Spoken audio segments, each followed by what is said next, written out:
All right. Well, I just want to welcome you again. We are excited for this interactive cooking demo straight from the kitchen, tips and recipes for healthier holiday eating. And I just want to welcome you from our foundation. My name is Kelly Condon. I'm the program coordinator at the Texas Oncology Foundation. And for those of you that are new to our community, we hope that this is among just one of the few resources that you get from our foundation. Our hope is to serve patients in the communities where they live, work, and receive treatment. And so bringing you these online resources for free is just one of those ways that we extend that service. I also want to thank Texas Oncology. They are actually the presenting sponsor for the Survive and Thrive webinar series. And so they are making it possible for us to offer this as a free service. I also want to give you just a little bit of background on Zoom in case you're new to this platform, although I'm sure all of us are very familiar with it now in 2020. But if you are having any technical issues, most of the time just exiting out and rejoining will solve those issues for you, both audio or visuals. If you are also having audio issues, sometimes the computer is not the best option. You can always dial in, and that number can be found on your confirmation email. We are going to do some poll questions throughout this presentation. And so you were just gonna see it pop up on your screen. We're gonna try one right now just to give us some practice. So you should see I am a, and tell us, are you a survivor, either in and out of treatment, a caregiver, a loved one, a healthcare provider? And we'll give it just a few seconds for you guys to put in your votes. Awesome. Well, this is great. It looks like we have 69% are survivors, and so that is amazing. We are excited to have you guys. We also have some caregivers and loved ones, and then our next largest group at 31% is healthcare providers. So that is really awesome. I love this mix. So those are poll questions, and like I said, Karen has some fun trivia questions for you throughout, and so be sure to interact with us in that way. If you have any questions, we want to know them in the moment. So that chat feature where we asked you to let us know if you wanted to share your video, use it up. Tell us your questions as we're cooking. I'm going to stay live with us today, and I'm going to be monitoring that chat. So as questions come in, I'm going to interject those to Karen to answer in the moment. So if you have a question about a recipe or a step she did, let us know. We want to get that answered. And then lastly, this session is being recorded, so you can have the replay to view again later. And then also, if you want to share it with any friends and family, you can absolutely do that. It is going to be emailed to you directly because you registered for this session, but then it's also going to be available on our Texas Oncology Foundation website. And in your follow-up email, I will include that link as well. All right, well, Karen Fields is here with us today, and we are just so excited for this opportunity. This is the first time we've done an interactive cooking demo on our webinars. This is probably the most interactive session we've ever gotten to do in this series. Karen is a licensed dietitian with Texas Oncology and Cancer Care Services in Fort Worth. And she is just passionate about nutrition because it is how and what we eat that impacts our health. And our cancer treatment and our survivorship. And so that is a big portion of our survivorship journey that we can take an active role in. And so I think that's why she does what she does. So Karen, we are just excited to cook with you, and I'm gonna let you start getting us started.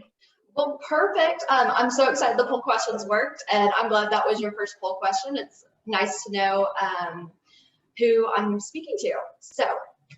So all good things there. Perfect, and that view just came up so you guys can kind of see where I am. I am coming to you out of Cowtown, out of Fort Worth, Texas, from my home, which was super nice to just get ready this morning and walk out into my kitchen. So I know things are a little different this year, but the added benefit is, you know, we get to have a little bit more intimate setting here. As she said, I am a registered dietitian. I've been a registered dietitian for about 8 years now, working with oncology for the past 5. I love to do, I was so excited to do a project like this. This is an opportunity where we get to take those nutrition principles we know and that we've learned through through seminars and through reading, and now we get to apply it and say, what does this mean when I'm in my kitchen? So excited to be doing those things with you. So first and foremost, I just wanted to go over a few objectives, or the 3 objectives, things that I hope you will take away from this webinar today. So my first one is just demonstrating some simple cooking and meal prep techniques. So if you are a culinary expert, welcome. I'm so sorry you have to watch me cook. If you are a novice, kind of new, feeling uncomfortable in the kitchen, welcome. So this is for everybody. I think cooking, just like anything else, it takes practice. It's the more you practice it, that's the more you become comfortable. You find little tips and tricks along the way. So hopefully we can highlight some of those for you today. My second objective, of course, as a registered dietitian, I'm going to highlight the nutrient density and the nutrient quality of all these different foods that we'll be using, and specifically how they relate to a cancer diagnosis or looking at cancer prevention. So if you are someone who's undergoing treatment, these are good things to know how it relates to that cancer process. If you are just an everyday person, we all need to be concerned about our health and longevity and quality of life and preventing cancer in the future.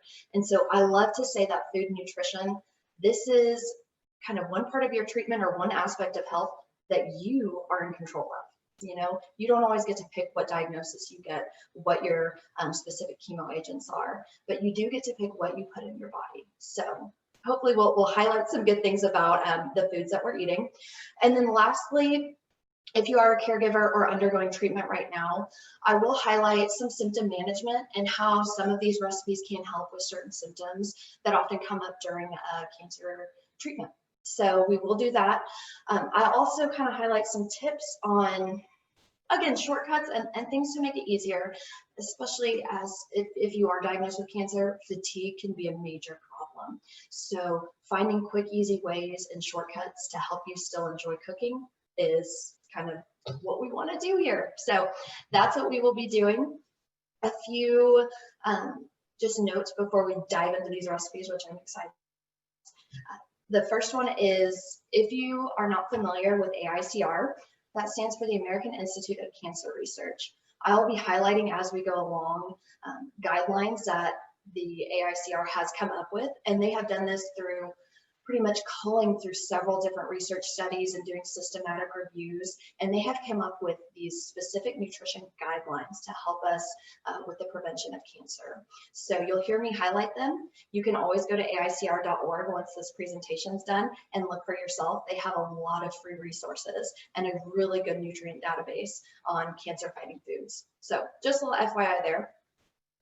As with anything, especially if you are cooking along with me, I always want to touch on food safety and proper hand washing. So I went ahead and washed my hands thoroughly before we started.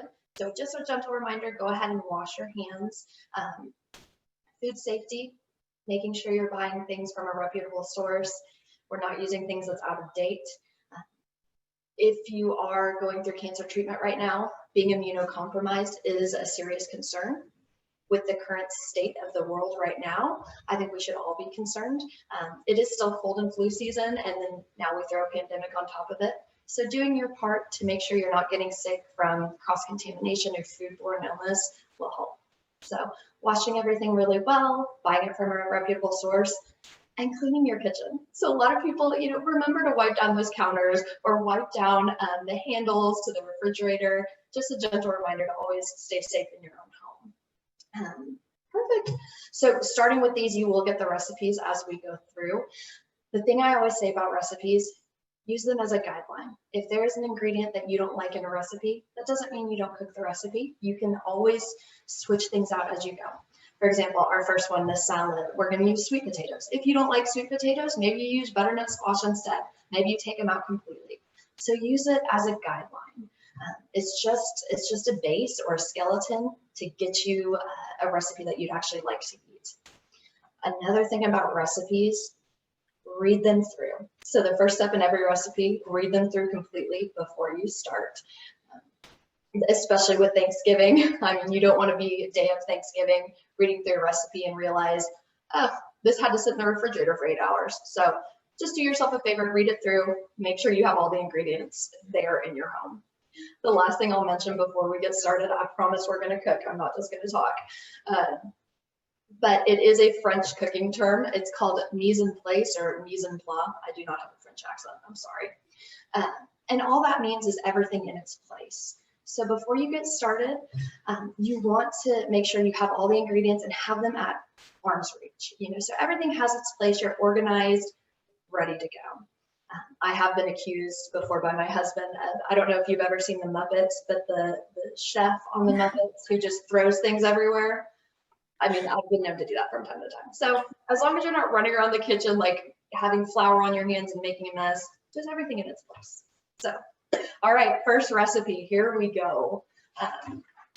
Going along, so this first recipe is a healthier salad. It's a sweet potato, kale, pomegranate salad.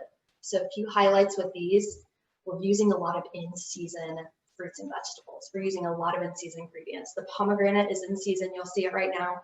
Kale, root veggies, definitely all in season. Benefits of using in-season foods. Number one, usually cheaper. So doesn't hurt the wallet as much. So it's usually cheaper. When you're eating food that's in season, typically the nutrient content is much higher. So, a lot of people get bogged down, well, should I eat organic, conventional? First, I say just in season, that means the nutrient content is going to be much higher than average. So that's what we're focusing on. The AICR guideline we're hitting here is increasing your fruit and vegetable intake. Right now, it's still this, and it's been this number for a while, over 90% of Americans are not meeting their recommended daily amounts of fruit and vegetable intake per day. So this is just an easy way to help us get more fruits and vegetables into our diet. So let's go ahead and get started. With this one, we're going to actually start with the dressing first. These ingredients may sound silly together, but I promise you they taste phenomenal. So we'll start with, it's about 1/4 cup of lemon juice, pouring it right in. 2 teaspoons of just simple garlic powder. This is where it gets a little silly. So we're putting about 2 teaspoons of maple syrup. So it kind of smells like breakfast right now. So it's going to add some sweetness, and it's not too much, 2 teaspoons. And then after that, 2 tablespoons. I'm going to grab a spoon. Oh, I'm so glad to see you reaching in a jar. I was like, I am breaking rule number 3 that you told us. Funny, right? Thought I was prepared. I was not. Like you want to be as prepared as possible, but like you're gonna need this. So 2 tablespoons Dijon mustard. So I know you're on Karen, maple syrup, Dijon mustard. Guys, I promise it tastes wonderful. It's almost like a sweet, tangy honey mustard type of dressing. The benefits of doing a homemade dressing with in-store dressings, they typically they're a little bit higher in either the sodium content or added sugar. When you make an at-home dressing, you get to control those amounts a lot better. So that's what we have going on. Plus, this dressing is a little bit sweeter, and it goes with the sweetness of the pomegranates and the sweet potatoes, so it's going to be great. So to this mixture, I'm going to do about 1/3 cup of olive oil, and we'll just whisk it in as we go. So I'm eyeballing here. If you want to use a measuring cup, please do so.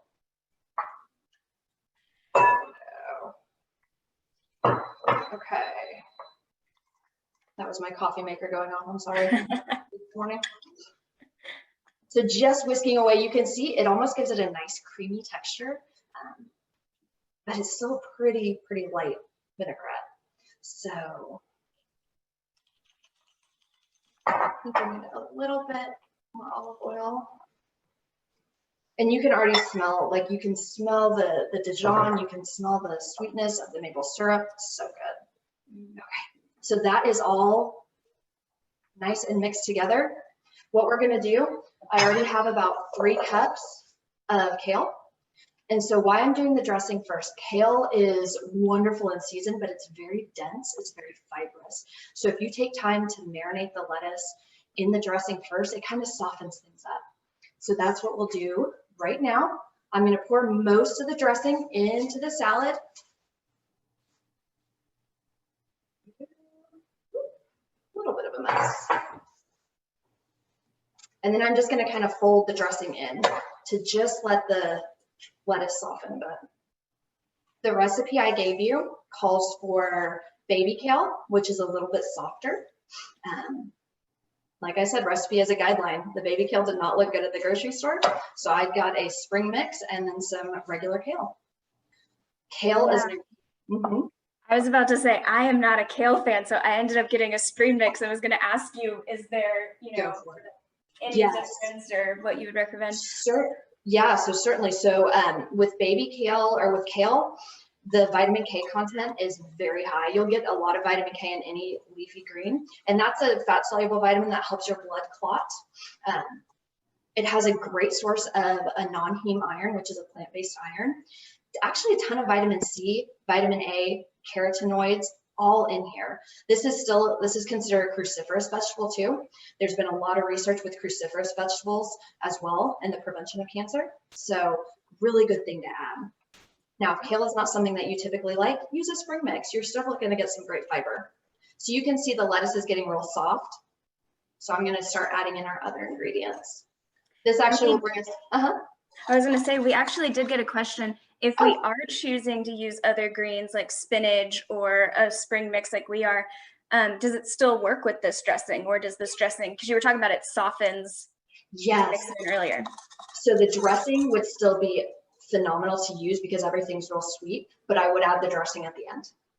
So if you're not using kale, if you're using a softer like spinach base, even romaine, I would add the dressing at the end. So after you've mixed all the other ingredients together. So, and then I was just going to jump into our first poll question. For this recipe, it is, what is the name of the edible part of the pomegranate? There we go. And that's launched, so you guys can put in your guesses. Take some time, and I'm just going to start to dump in the pomegranate part into the mix.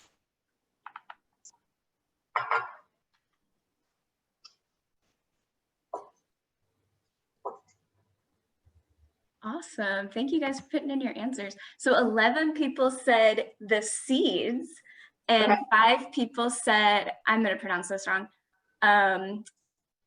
Errol, yeah. I'm not sure. I say Errol or Errol's. Yeah. So let's say we're all kind of right there. The arils and the seeds are both edible parts. So yeah, that's actually true. The aril is that juice, fleshy filled part that surrounds the seed. So, and also with the pomegranate, the seeds are edible. So it is, while we're talking about edible seeds, I did want to highlight, so the seeds of the pomegranate are certainly edible. When we're talking about other fruits, specifically stone fruits, those are not edible. Those are not something I would eat. So a stone fruit would be like a peach, a cherry, apricot. The pit of those actually have a component in them called amygdalin that metabolizes into cyanide. So yes, cyanide poison. Don't eat those. Don't crush them. We don't need to eat those. But the pomegranate seed does not have that. Pomegranate seed actually has a really good fatty acid called punicic acid. A lot of research is being done specifically with prostate cancer and punicic acid. It is, when you talk about anti-inflammatory properties with pomegranate, a lot of times they're talking about the punicic acid. It has, pomegranate is also, I know, pomegranate has a good marketer or marketing team. That's all in the, mainstream media right now, but it does have a lot of polyphenols, a ton of antioxidants, a ton of anthocyanin, which is an antioxidant, prevents free radical damage, helps keep your cells healthy. So really good food to incorporate. Next, I'm going to add in some sweet potatoes. Behind the scenes today, I roasted sweet potatoes at 400 degrees for about 30 minutes. The key with roasting vegetables, if you want them crispy, you have to take the moisture out. So really pat them dry. The other key too, they should all have their own spot in the pan. So if they're all crowded, they're probably going to stick together, still be moist. So these have got really nice and crispy. You give them their own space and you dry them really well beforehand. So adding that in right now, there's so much color going on in this bowl. It's great. So mixing that in, sweet potato we know has a ton of vitamin A. ton of fiber, really good resistant starch. Sometimes white potatoes get a bad rap. I'll tell you, I mean, white potatoes are still a great food. They have a lot of potassium. They still have really good resistant starch, which is something that your gut bacteria eats. So a good thing to add in. Perfect. And then lastly, we're using a small amount of crumbled goat cheese. So I think it was about half a cup of crumbled goat cheese. Goat cheese it's a good protein source. The things we have to watch out for, it's a little bit higher in fat and it is a little bit higher in sodium. So a little bit goes a long way. Anytime you use a stronger flavored cheese, you probably don't have to use as much in the amount. So we'll sprinkle it in. I mean, it smells like it's super sweet, super tangy. And now we have the sweet from the pomegranate, and then the goat cheese just adds like a real nutty, almost salty flavor. And it's so good. And if you look at this salad, I mean, it's beautiful color. So it'll be really, really nice on the Thanksgiving table. And again, there's nothing to say, you do not have to eat this on Thanksgiving Day. If you have leftover turkey after Thanksgiving, throw it in here. It's a great after Thanksgiving salad. So everything is mixed up. If I can show it a little bit, trying to show all that great color. So that is our first recipe down. You have a lot of fiber and a lot of different sweet, salty textures. So I'm excited. This is going to be my lunch today. So I'm actually doing the steps of the sweet potato right now. So I'll let you know my end result afterwards. Perfect. Okay. So for our next recipe, we're going to do, it's more of a savory dish, and it's going to be a wild rice stuffing. So it's a nice side dish to accompany like a meat or a turkey. It's really good for a plant-based meal as well. So that's what we'll be highlighting here. A few tips. It does call for some cut up veggies. Here's the tip number one. Do that ahead of time. You know, there's nothing that says you have to cut up all these vegetables the day you're going to make that dish. So if you are, having fatigue or just overwhelmed on the day, cut up your veggies ahead of time. They'll be fine in the refrigerator. It makes it easier on you. So this might be where we do our super cool camera switch. So I'll keep talking and we'll get this started. There we go. Oh, perfect. Okay. So I'm just heating up a pan with about 2 tablespoons of olive oil. Okay. And then I've got it over about medium heat. So we're just going to coat the pan. And we did get a question asking if this recipe is on AICR newsletter. I don't know about that, but I will say we are going to share all of the recipes that Karen cooks today. We sent out the ingredients list prior to this, but we're going to share her recipes with you guys directly. So that'll be in the follow-up email. Perfect. Yes. Yeah, so I love this recipe because we are incorporating so many different food groups. We have a lot of non-starchy veggies.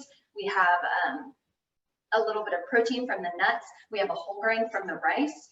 So there's a lot of different things going on here. We're going to go ahead and get started just to get things cooking. Putting in, garlic, about 3 cloves of chopped up garlic. I'm going to let that start going. And after that, I have about 1 small onion that's been chopped up. I use the white onion. Yellow onion does have a slightly different flavor, so certainly up to you and your preference.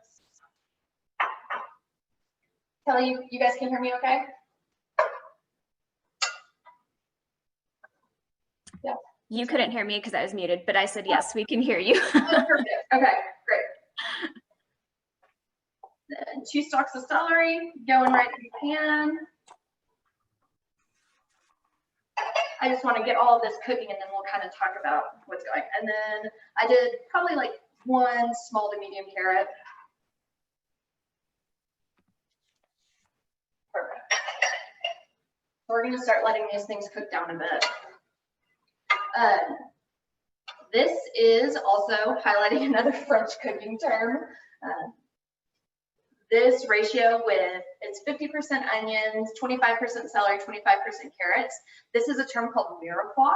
So it's a base for a lot of different French recipes. Anytime you make a soup or a stock, this is a great base for any sort of soup. I usually love to add garlic in there as well. So just a term for reference. Celery, carrots, they can be very, very dense. So that's why we put them in the pan first, to let them soften up a bit. The smaller you chop these particles, the quicker they can cook. So I still have them over medium-high heat, just going. We'll let them cook down a bit, and then we'll add in our other ingredients. So if you are somebody who's undergoing treatment right now, you may have already experienced the dreaded taste changes that come along with chemotherapy. Particularly, taste changes can happen when you are eating animal proteins like meat. That's because it has a certain amino acid content that can taste kind of bad if you're going through chemo, certain chemos. This is a great recipe because you're still going to have, we're using mushrooms instead of like an animal meat. So it may taste a little bit better to you. There's all these different, I know we've heard of the typical taste sensations, you know, sweet, salty, bitter, sour. There is actually a fifth one most people don't know about. It's called umami, U-M-A-M-I.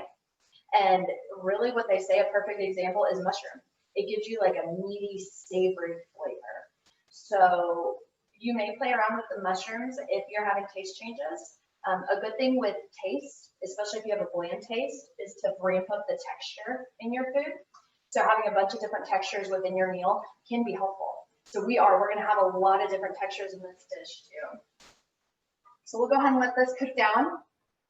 Pretty soon, if we want to do that next poll question for this recipe, we could go ahead and start that.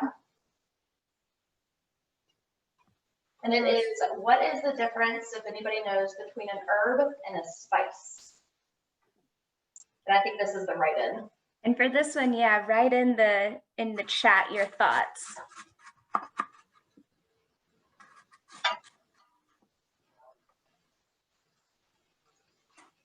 Any guesses you have, write them in the chat for us. The difference between an herb and a spice.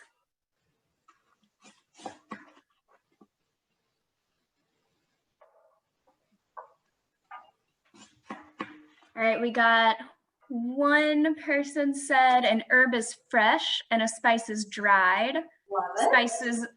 Spice is ground. An herb is fresh and a spice is processed. Ooh, these are coming in fast. I like it, lots of answers. I know. Herb is the plant, spice is the seed or root. Ooh, okay. Herbs are leafy. Herbs you can eat fresh. All right, there's lots of great answers. Yeah. Yeah, so I heard, and a lot of people got, there are kind of a few different facets to this, and a lot of people touched on them.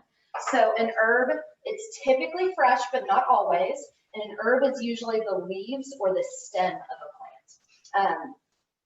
And then a spice, it's typically dried, and it's more of the seeds or the root or the stalk of the plant. So a good example of this, you could have the same plant and the plant can give you an herb and a spice.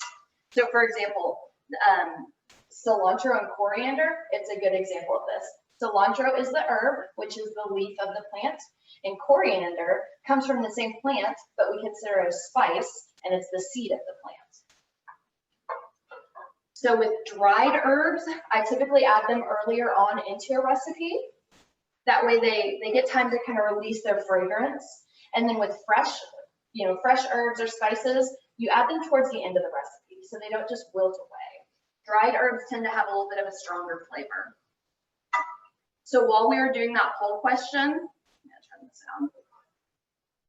I added in just about 8 ounces of chopped mushrooms. And so I'm letting them just cook down a bit. And again, that's going to give you that umami taste sensation. It's a fair amount of protein. It's not nearly as high as an animal protein, but it's still a fair amount. And then I also added in the herbs and spices. So I added in, let me see here. I think it was about a teaspoon of thyme and a teaspoon of rosemary. So if you are waiting for your house to smell like Thanksgiving, thyme and rosemary is where you're at. My house is like very fragrant right now. So just letting all of this start to cook down. Doesn't take too long. Everything's starting to get softer, as you can see. And look at all, again, the color in that pan. Everything, this is a ton of plant-based options, a ton of fiber. The carrot's giving you vitamin A. The celery's still giving you lots of fiber. I didn't hit on it earlier, but the onion and garlic, these are considered allium vegetables. So allium vegetables, ton of research right now with cancer prevention, specifically with stomach and breast. So great foods to put in to your regular rotation. An interesting thing about these foods, allium, there's a very potent enzyme in there called allicin. It's a really good antioxidant. This is kind of a cancer fighter, if you will. You can release or activate allicin by just simply cutting and chopping up that vegetable. So by cutting onions and cutting up garlic, you're activating that enzyme. So this is great. We are getting all cooked down. You can see the mushrooms are starting to soften. Things are starting to shrink up a little bit. Ideally, you still want to try and give everything its own space so it'll cook evenly, but I'm always guilty of like throwing in, packing recipes full with different veggies. So we're doing our best. I'm going to let the mushrooms cook down just a bit. How's everybody doing? Are we still hanging in there? Yes. Here's a question we got. Much debate on whether tomatoes and their products plus pepper are very inflammatory. True or false? Oh, good question. So I think you might be talking about nightshade. So a group of fruits and vegetables, primarily the tomatoes, primarily the peppers. They are a class of nightshade vegetables. Unfortunately, and I did a post not too long ago about this, nightshade has been accused of being pro-inflammatory. So with things like rheumatoid arthritis or overall health conditions that are driven by inflammation, some people made the jump and said that nightshade vegetables would actually worsen that inflammation because they're nightshade. It's not the case, really. That is what research has showed us and demonstrated, that high intakes of these fruits and vegetables, if anything, they're anti-inflammatory. They contain an amazing source of antioxidants.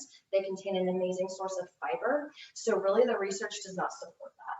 If you are somebody who has rheumatoid arthritis or an inflammatory condition, I still don't find any reason to limit those fruits and vegetables. If you think about it, overall, fruits and vegetables are so anti-inflammatory to begin with. I think there's a lot of other pro-inflammatory foods, like a ton of refined sugar, a ton of fried foods, a ton of highly processed calorie-dense foods.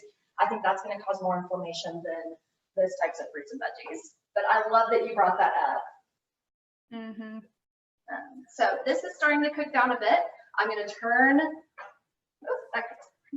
I'm turning it down to low, and then we're going to add in our other ingredients. So turning it down to low. Let's see if I can do this without spilling. Prepped ahead of time, just some long grain rice. I'm going to start putting that in. We overdid it with the rice here, so we're not using all of it.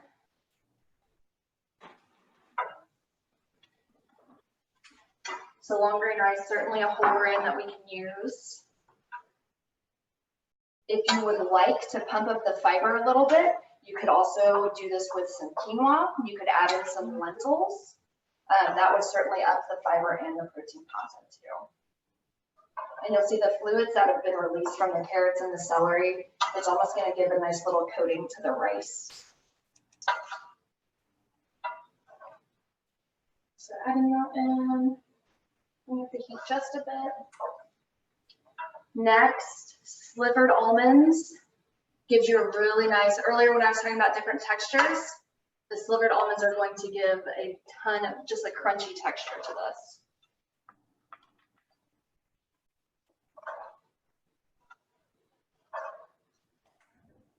And then for a little bit of sweetness, again, a ton of different flavor in here. You're gonna have a little bit of savory and a little bit of sweet. A few dried cranberries. So I believe it's about a fourth of a cup slivered almonds and fourth of a cup cranberries. And look at the color, it's just so pretty. Really nice, sweet, savory dish. Let it cook down a bit. This is a really good example of a way to add in a concentrated sweet into a dish. So like with the salad, we added just a pinch of maple syrup. With this, we're adding a few dried cranberries. And you're still packing it in with protein and fiber. So it's a really good way to eat a concentrated sweet. If you feel like it looks a little too dry for this recipe, what you can do, you can always add in 2 tablespoons of chicken broth or vegetable broth just to give it a little bit more moisture. So fresh herbs, which I said that we try to add at the end. This is fresh sage that I've done. So chopped it up ahead of time. We'll add it in here just for some color to let it release its fragrance. I'm saving some for the very end so you can kind of garnish the top. This looks pretty. And then the very last, kind of the secret ingredient that I think takes this recipe to a next level is Parmesan cheese. So you don't need much here. It's just about a fourth of a cup. It gives it a really nice, sweet, savory flavor. Oftentimes, you don't need to add extra salt because the Parmesan is just already so salty. So a little less sodium in the recipe. We'll just melt it in. Oh yeah, that looks delicious. The house smells amazing, I'm telling you. The rosemary and thyme, so good. I'm just giving it a few seconds here. Let all the Parmesan to just kind of melt in and letting all the flavors come together. So we did get another question. You mentioned if it doesn't look moist enough to add in some broth. Is it better for you to use broth or stock? Oh, good question. So, when in doubt, let's always look at the nutrition label because things can be labeled as stock, things can be labeled as broth. So stock, just look at the difference there might be the protein content. Sometimes stock can have a higher protein content there. Either way though, I would still look at the sodium content. And then to buy low sodium, or sometimes if you can get away with it, the no salt added. Either way for both of those would be ideal. I know bone broth has come into play a lot. Bone broth is certainly higher, and usually when people say stock, it's similar to bone broth. The calcium magnesium is a little bit higher because it's leached out from the bone, and then the protein content can be higher too. So certainly something that you could add, but I would still watch the sodium level. Okay. I think we are set. So I'm going to turn this off and attempt to plate this up. I'm going to use like a big serving spoon just so I don't make a mess. Perfect. So get this in there. So you have all this different texture going on, a ton of different flavors, the sweet, the savory, all wrapped up in a whole grain. So if you are doing the My Plate way of eating, this would be considered it's a higher fiber carbohydrate. So you would put this about a fourth of your plate could be this, and that would count as your starch. But all right, and we are set. I'm gonna add, sorry, I'll put this, there it is. I'm gonna add a little bit of that fresh sage just on top, just to make it look pretty. I feel like that's the classy thing to do here. Yeah. Let's do it all. Love it. And we are set. So I will kind of come back there. Yeah. Your angle change. So beautiful side dish. Again, doesn't have to be made for Thanksgiving Day. Doesn't have to be made for Christmas Day. Just a great, easy fall recipe. So we are set there. And I feel like that's a good substitute for our typical stuffing. Like, I love my mom's stuffing, but she does it with sourdough bread, and I'm like, that's all I needed to eat. But exactly. So this does, I mean, you're ramping up the fiber content and the nutrient content just with that meal. So certainly a good option. Yeah. Let me move some stuff out of the way and we'll set up for our third recipe. We're just moving right along. Move this stuff over here.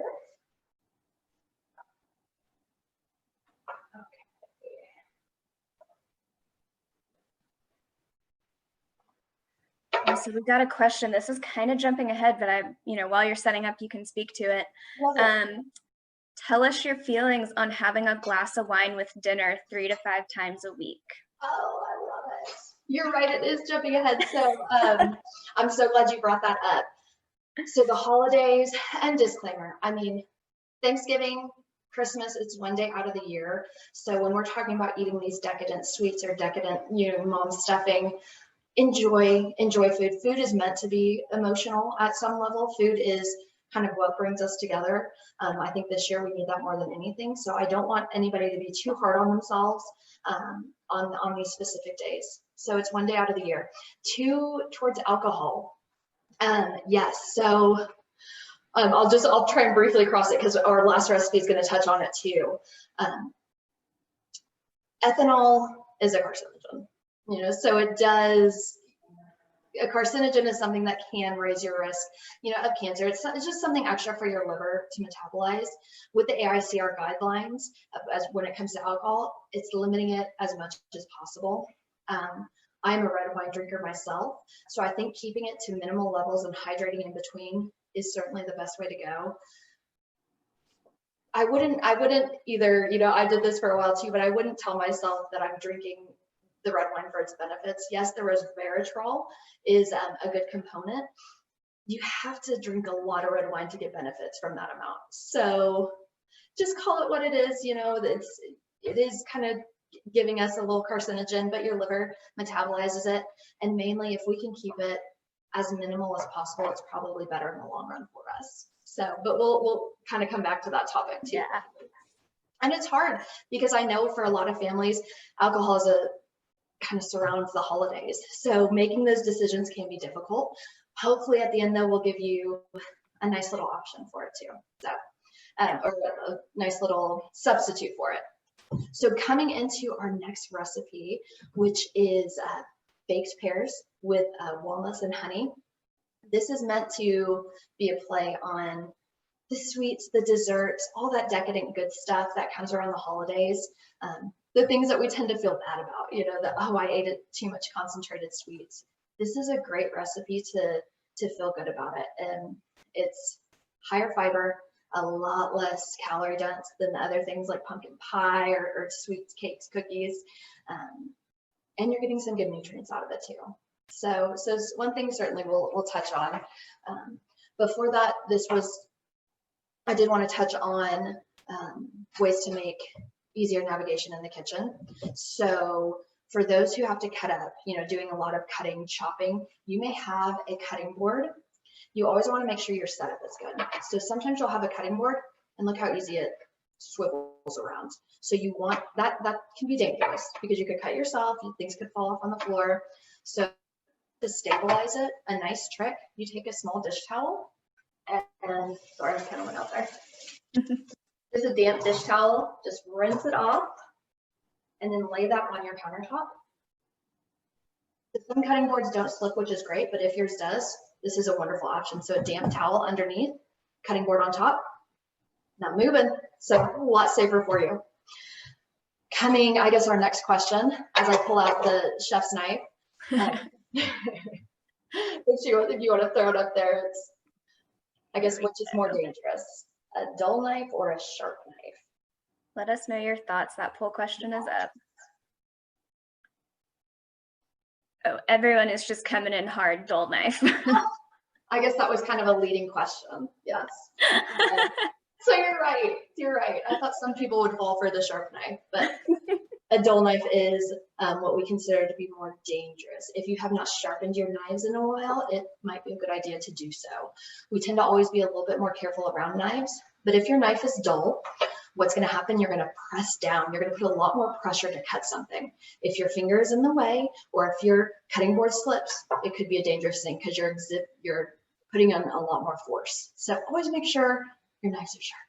So, good. Let's get started here.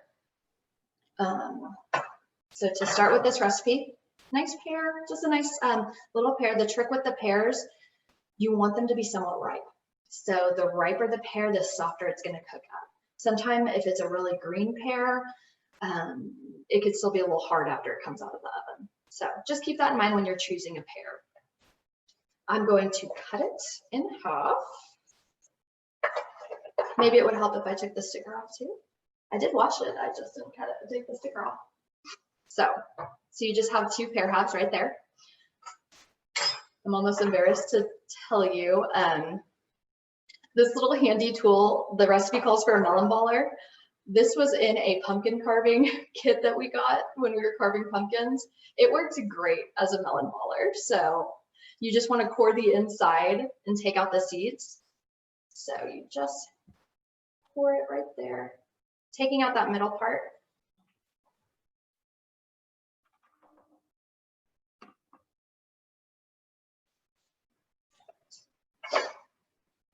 And then just back for safety and just help when you're cooking, you can see the pears are really wobbly because they don't have a flat end. So what I'll do, I'll just cut the back of the pear off just like that so you have a flat surface. And that way they're not going to roll around when you put them in the oven, just making a flat surface. Yeah.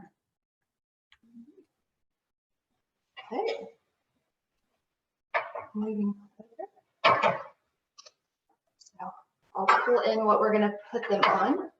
So placing the two pears right there. Next up, now we get to put all these great fixings on there. With the pears, if you are undergoing cancer treatment right now, depending on where you're being treated, depending on your diagnosis, GI issues, possibly diarrhea, could be a prominent concern for you. This is a great option for that. Baking fruits denatures the fiber, makes it more easy to digest. So this is a really great dessert for something like that.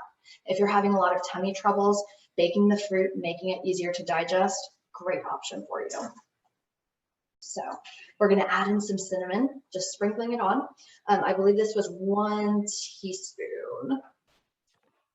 Yes, 1 teaspoon of cinnamon.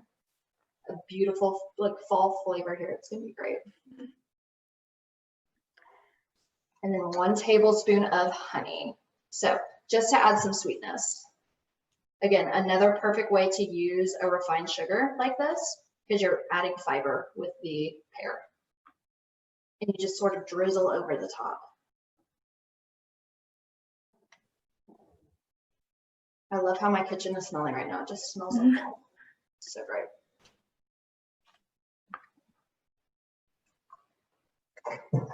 And then lastly, some walnuts. Walnuts, again, they've got a good marketing team. A lot of great anti-inflammatory food. We know it's a nice healthy fat. It does pack a really nice protein. So if you are one who's experiencing the diarrhea, I would nix the walnuts. But otherwise, if you just want a healthier dessert room that still looks kind of flashy, add the walnuts. So I'm just going to sprinkle it on top. The honey helps the walnuts sort of stick to the pear too, which is nice.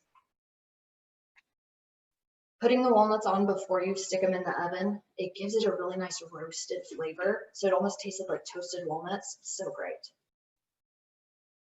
So we are set there. I preheated the oven, 375 degrees. Watch the pears, stick them in there for about 25, 30 minutes, and then you're done. So good. I'm trying to make sure we touched on everything. So I'm going to pop these in the oven.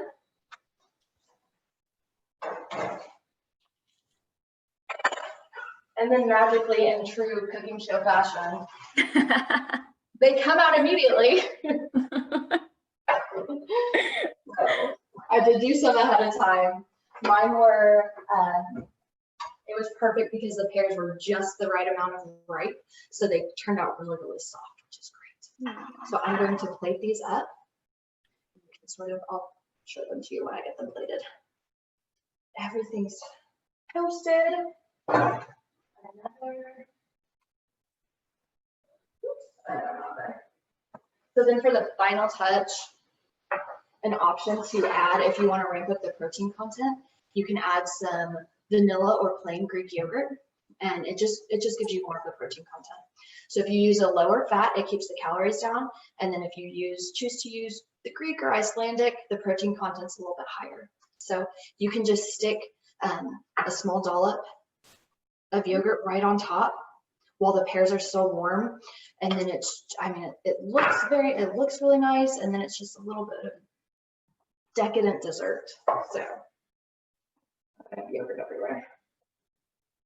And there you go. So here we can see, hopefully they're really soft, they're still warm, they smell great, and then you have a nice protein source with it. So we are set. Questions are doing good so far. Everyone's still with me?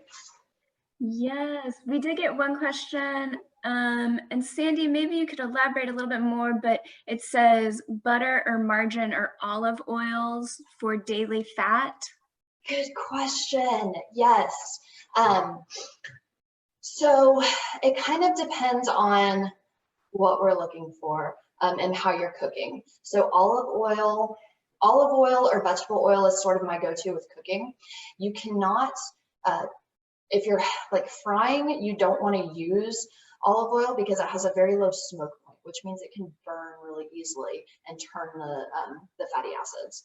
But olive oil, the content, the monounsaturated to polyunsaturated ratio is very, very good. It's very low in saturated fat. So that's a great one to use. Butter versus margarine, I think it's an age old, which one do you prefer? I know butter is more natural. Margarine is, it can be, something that was brought up in a lab or something like that. So it depends what's up to you. So margarine is certainly safe. When I'm looking at saturated fat and ways to keep the fat content lower, especially with those unhealthy fats, butter is a little bit higher in the saturated fat. So honestly, I always use a mix. I would just use a variety because that way you're getting different sorts of polyunsaturated or monounsaturated fats. Every now and then use some butter. Like when I make a roux, it doesn't work with margarine. You got to use a little butter. So it depends on what you're cooking, but in general, I would choose ones that do have the lower saturated fat content. So Awesome. And then I will get things set up for our beverages, and then we are about there. Yeah. And I do know that we are coming up on our hour. We're going to keep going and cooking, but I do understand if you only had your hour, please know we are recording this and you can catch these last two, but we encourage you to stay on with us for these last two. Yes. We'll go fast, I promise.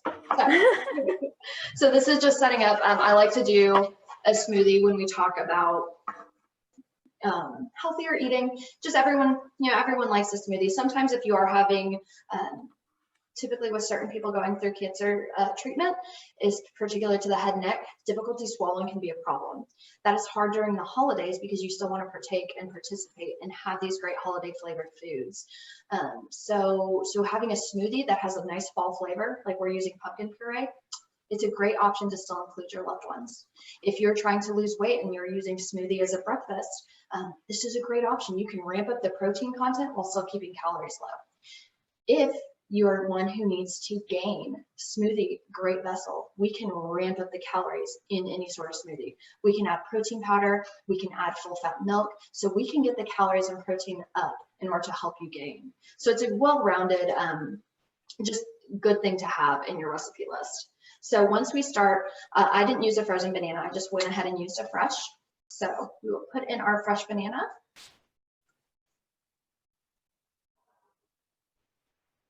Liking to break it up in pieces. Really good soluble fiber here. And this one is actually pretty good if you're having those GI issues or diarrhea too. So this is a pretty good recipe to use. Next up, we are using pumpkin puree. So this is giving our nice fall flavor. It's about 1/3 of a cup of pumpkin puree. Half a cup of pumpkin puree is only about 50 calories. It has a great source of fiber, about 3 grams of fiber. 100% of your daily value of vitamin A. It is a huge source of vitamin A too. So pumpkin puree is in.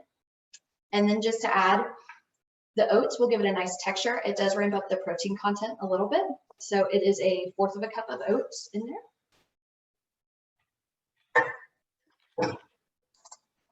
And then a teaspoon of cinnamon. Again, fall flavors all right here. Did I forget, what is our poll question with this one? Oh, we'll get to it. 1/4 teaspoon of cloves. You don't want to overdo the cloves. The cloves can be very overpowering. So just keep it to 1/4 teaspoon. And then lastly, you do need some sweetness. So a small amount of honey really goes a long way here. I used about, you can use anywhere from 1 to 2 teaspoons. So if it's not sweet enough, you may want to increase the honey just a bit. I'm gonna try and get most of that in there. And then our last ingredient, I'm using skim milk. And our poll question for this one is how many grams of protein, how many more grams of protein does skim milk have over whole milk? Oh, I hit the wrong one. So sorry. No. All right, there we go. Let us know your answer choices. How many more grams of protein does skim milk have over whole milk?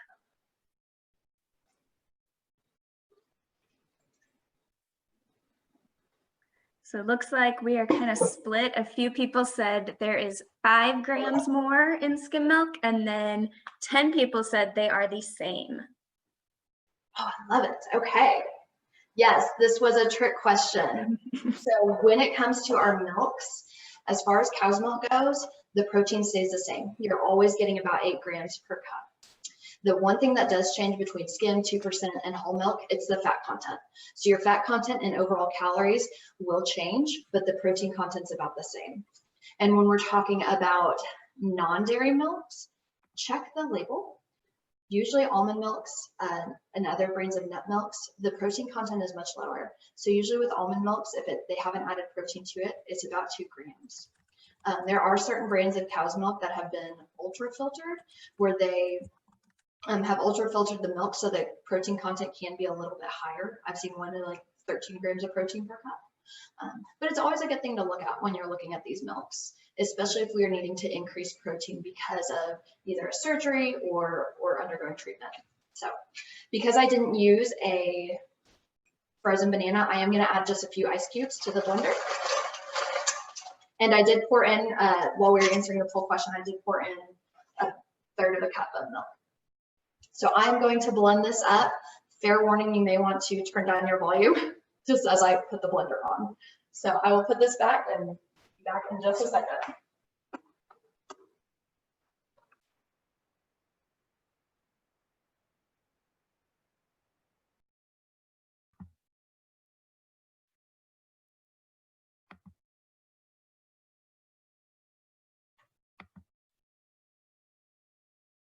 Whoops, Karen, I think I accidentally muted you. I thought it was me. Can you just unmute yourself on the computer real quick? So sorry. Okay, there we go. Sorry about that. No, Clicked on the wrong one. Thank you. Sorry about the loud noise. And so there's you have a beautiful orange smoothie that's really fall flavored. You can jazz it up as you need, add other flavors if you want. I'm just gonna pour this in. So it's nice and thick, still cold, refreshing. Again, you'll get that fall flavor, especially if you do have trouble swallowing. You're still gonna get some good flavors out of this. And it's soothing, and it's nice and smooth. So there we go, a nice pumpkin smoothie. And then lastly, I know we're getting close to being done, so we'll whip through this last recipe and go from there. So I will jump in. We touched on this earlier about alcohol. So for our final poll question, per the AICR guidelines, the American Institute of Cancer Research guidelines, alcohol intake has been directly linked to what type of cancer? Go ahead and submit your answers and I'll set up for our final recipe. And this is a multiple choice question, so feel free to click as many choices as you would like.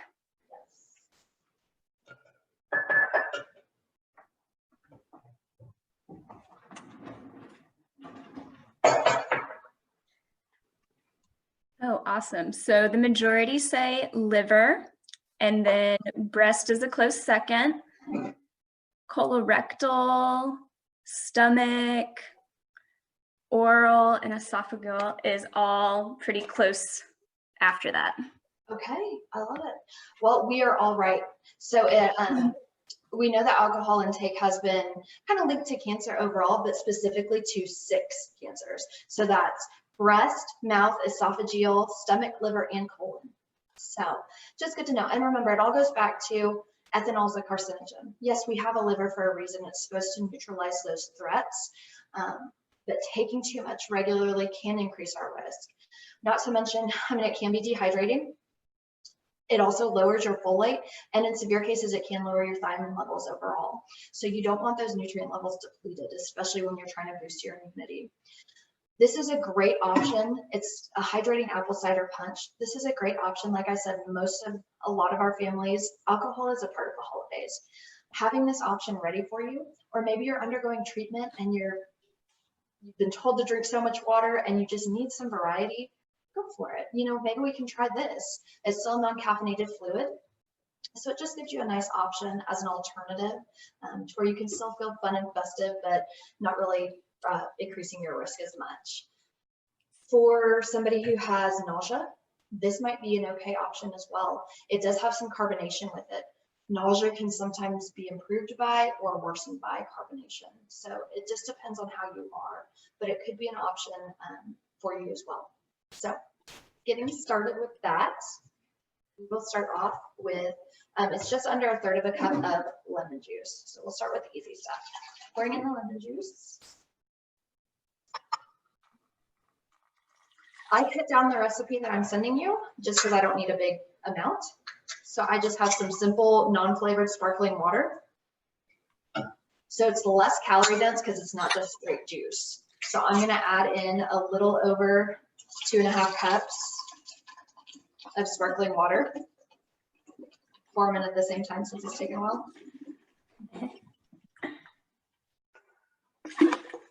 So we have the sparkling water, the lemon juice,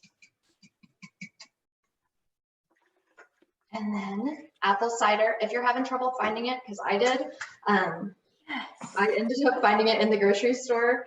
It's next to the refrigerated juices. So if you can't find apple cider, recipe is a guideline, just use apple juice, but apple cider gives it a nice fall flavor. So we're going to try and do we're going to do close to 3 cups. So the ratio of sparkling water and apple cider should be about the same. So I'm trying to get it close to, or just under 3 cups each. I feel like a mad scientist here with my, and then 1 more cup. So this will be almost our 3rd cup of apple cider. And then we have the sparkling water. So lemon juice is in there, sparkling water is in there, apple cider is in there. We do need to use, the recipe also calls for ginger beer. So there are some alcohol containing ginger beers. You can easily find a non-alcoholic one. If you don't prefer the heavy ginger beer, you can also try and use just regular ginger ale. So this one is, sorry, so yeah, for this ratio, the original recipe calls for about 12 ounces. So this will be just about a cup of ginger beer. So do it to your liking. If you don't want a heavy ginger flavor, don't use as much. And yes, it is true. Ginger certainly can help with nausea. Several studies show that ginger does help with that. So I'm adding that in. So it's refreshing. So I don't want you to think you'll be drinking a juice. It's very refreshing and crisp because it has the lemon and the tanginess and the freshness from the ginger.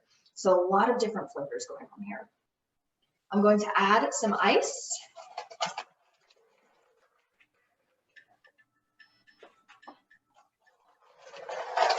And then finally, just to make it look pretty, so a few slices of oranges.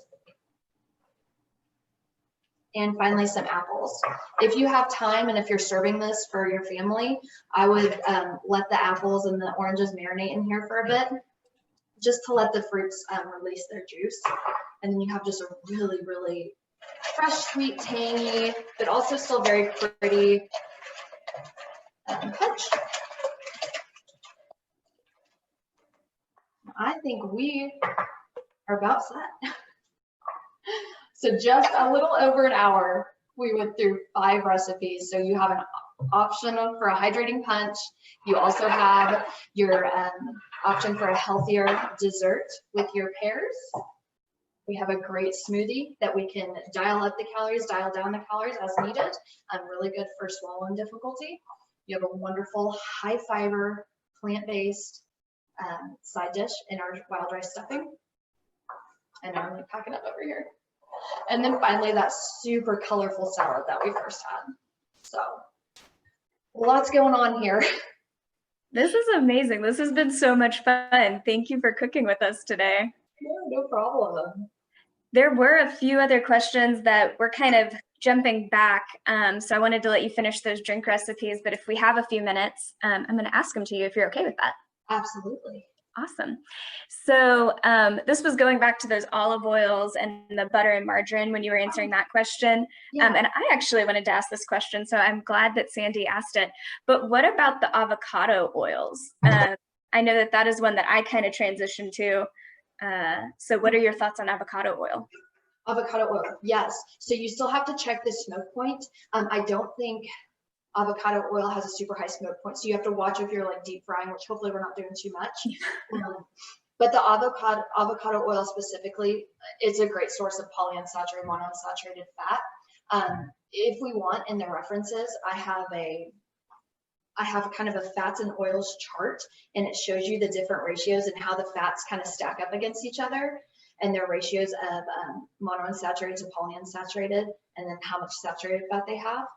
So I can get that to you, Kelly, and we can. Yeah, and I'll link to that in our follow-up email. That'd be great. And then whenever you were talking about, you know, that punch is a great idea if you want to change up, but we do need our water intake. Do you think it's better to drink room temperature water or cold or iced? Oh, good question. So hydration status, I think it's negligible. I don't think the difference is that much. Sometimes, depending if you are really dehydrated, having a few electrolytes, like there's a reason why Gatorade and Powerades, they do have a little bit of sodium, potassium. They do help you take in a little bit free water. So I think the electrolyte content would depend more. As far as room temperature versus cold temperature, there's also something out there about it could potentially, or I've seen it out there that it'll say that it'll raise your metabolic rate if you drink something cold because your body has to heat up the water. Not necessarily the case. So it does not raise your metabolism to drink cold water. I mean, I wish there was some things that would just, you know, kick our metabolism into high gear, but drinking cold temperature water does not appear to do it. So either way, just drink your water. That's what I'd say. I'll need to be doing it. That is, though. Yes. Thank you to everyone who submitted questions, who participated in our polls, and just for being on this live webinar with us. Karen, we are so grateful for you just sharing, welcoming us into your own kitchen. Has been such a delight. So I just want to say thank you. And then we are going to wrap up our time today. I do want to remind you this session was recorded. So as you're trying out these recipes for maybe Thanksgiving or in a few weeks, please come back to this. You can cook alongside Karen in your kitchen and try out these recipes. I am also going to include copies of all of these recipes, ingredients list in the follow-up email. And then I just want to encourage everybody, stay connected with our foundation, like us on our Facebook page, go to our website, texasoncologyfoundation.org. You'll be able to find webinar archives and so many other resources from past events there. and we will be updating with new webinars that we have coming up, the last one in December, and then our 2021 schedule, so be on the lookout for that. And we are excited. We are going to launch another virtual camp experience come 2021, so be looking for those date releases as well. In your follow-up email, there is going to be a survey. Please just take a moment, let us know how the day was, additional topics that you would love our presenters to speak on. Let us know all of your input. And we just want to wish everybody a happy Thanksgiving, and thank you for spending your afternoon with us. Bye, Karen. Thanks again. Happy holidays. We'll see ya.